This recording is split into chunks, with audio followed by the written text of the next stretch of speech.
All right, so a few days ago, I posted a video with two mystery whistles, and I was interested in people's honest feedback on what their perceptions about how they sounded, um, and I did that because uh, these are the mystery whistles are Copeland whistles, so it's an A and a B flat Copeland that I recently acquired and got them for a pretty good price because they are obviously well loved. They got knocked around quite a bit. There's some dents.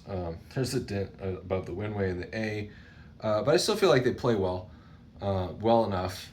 They have the Copeland sound, so um, the reason that I wanted to do the mystery whistle thing is because I know that there's some psychology involved in tone perception.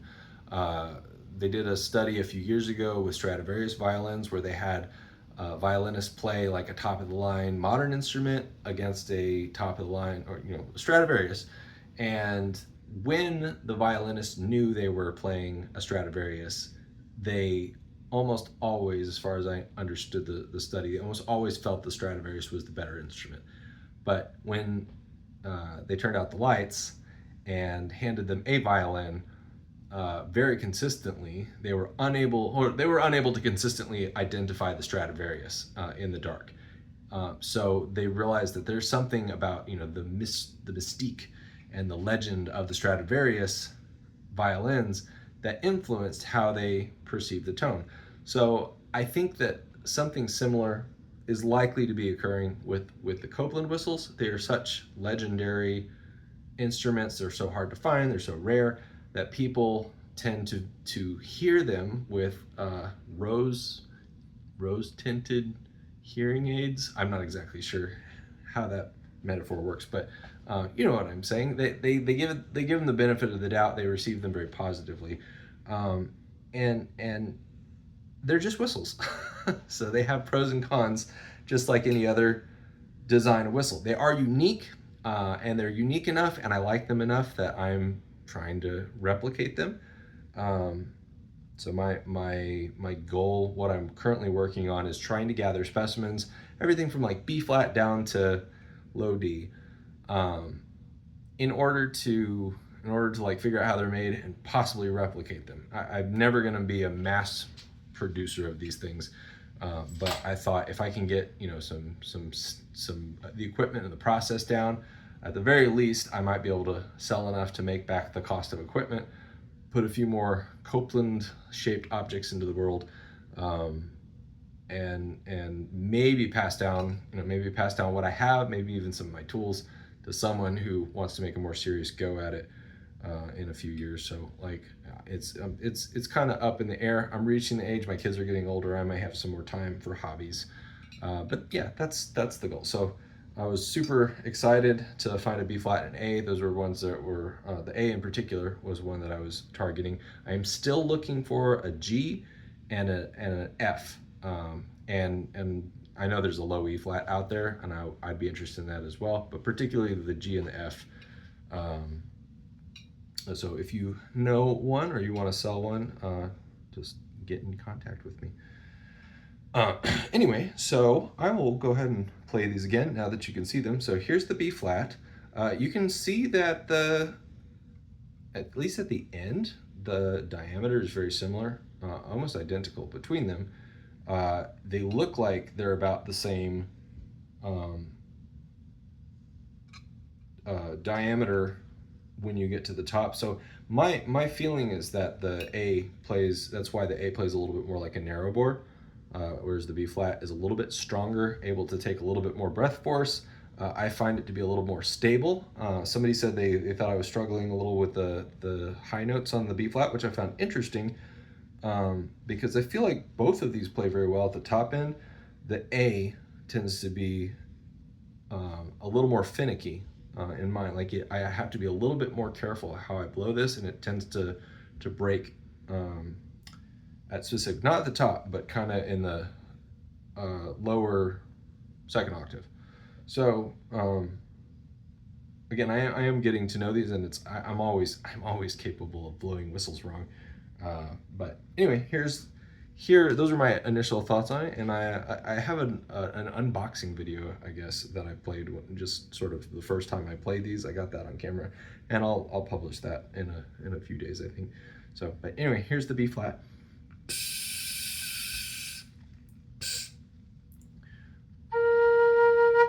Oh, you know what?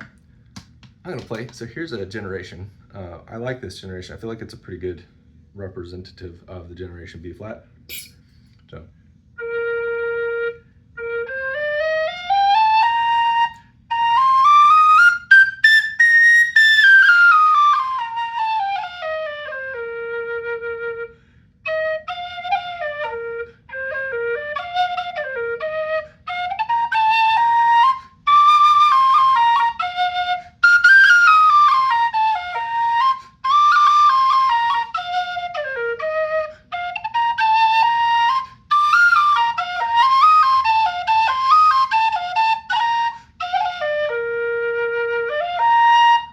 So there's a generation B flat just to set a standard. And then here is the Copland.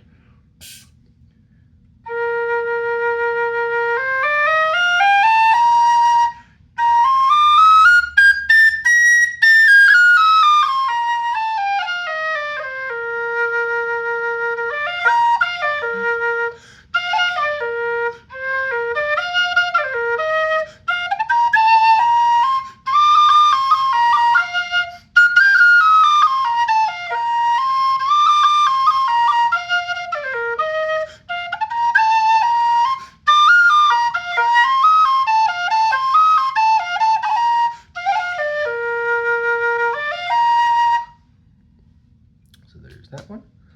And then here is, here's the A.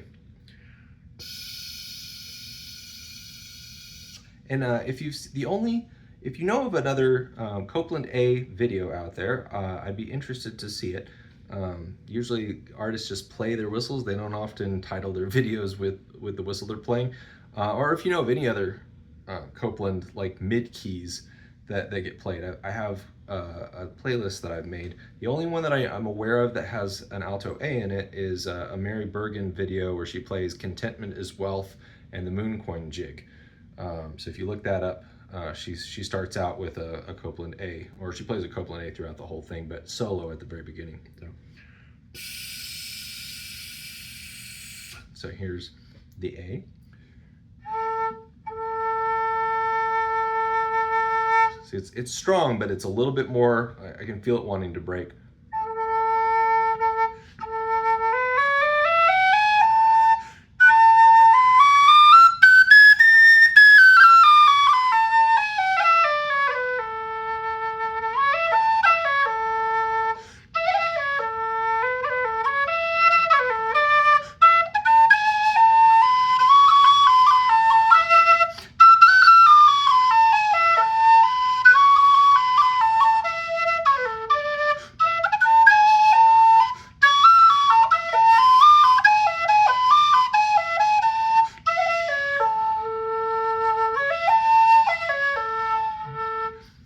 And the Mary Bergen. That's why I played that the piece on the mystery videos.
part.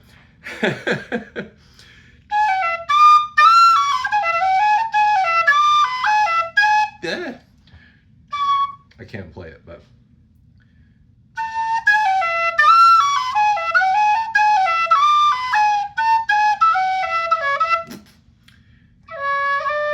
I got into my head. It's the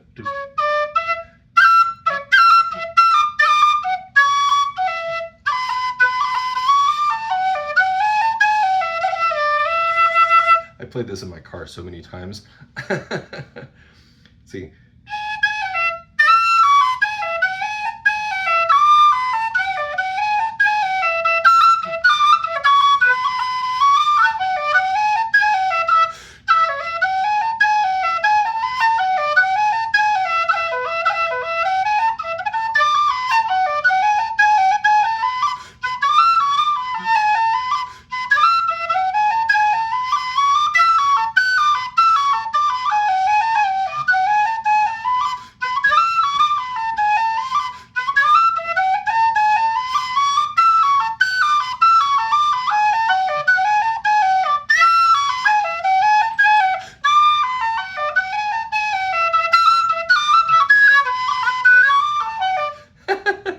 But okay, that's a good example though.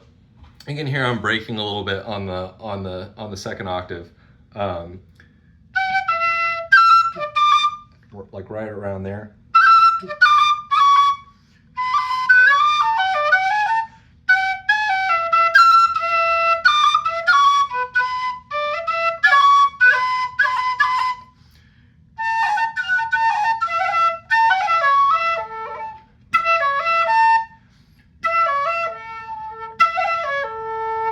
See, I don't know if this one's any.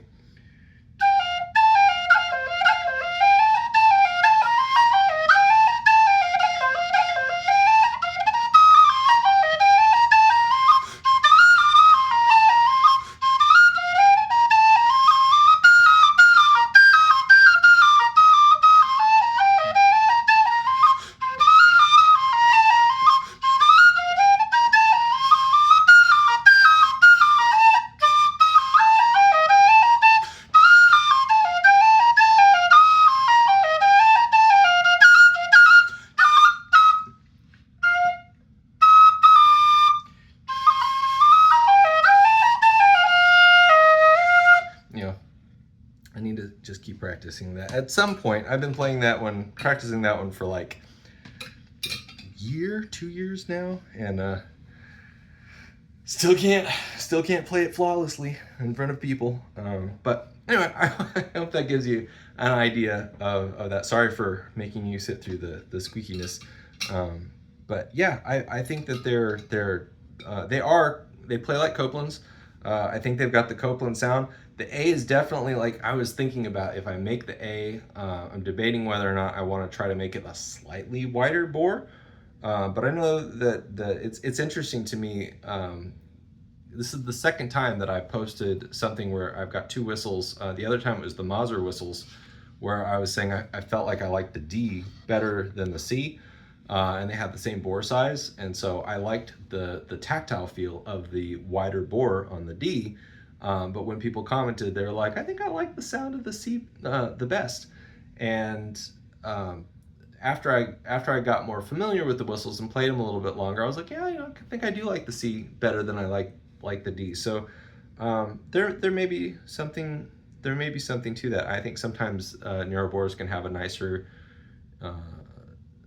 tone, like slightly more focused, and they could just be very pleasant. They're just not quite as loud as the wider bore, and again, on a tactile level, you can't give them as much air. So we'll see how that shakes out. And that's another interesting thing about my I've messed with the putty walls on my low D, and kind of went back and forth, and I messed with them, and eventually I took the putty wall off, and I feel like it's like I learned to appreciate the instrument that Michael Copeland made. Now I'm not going to do that on the the soprano D, because it needs a wall. It plays it's too much like just a high D whistle for that. So at some point I'm going to figure out a way to non-destructively add a wall to the Windway to give it that Copeland resonance on the bottom that it's totally missing right now. So those are the mystery whistles, and I hope you found that interesting.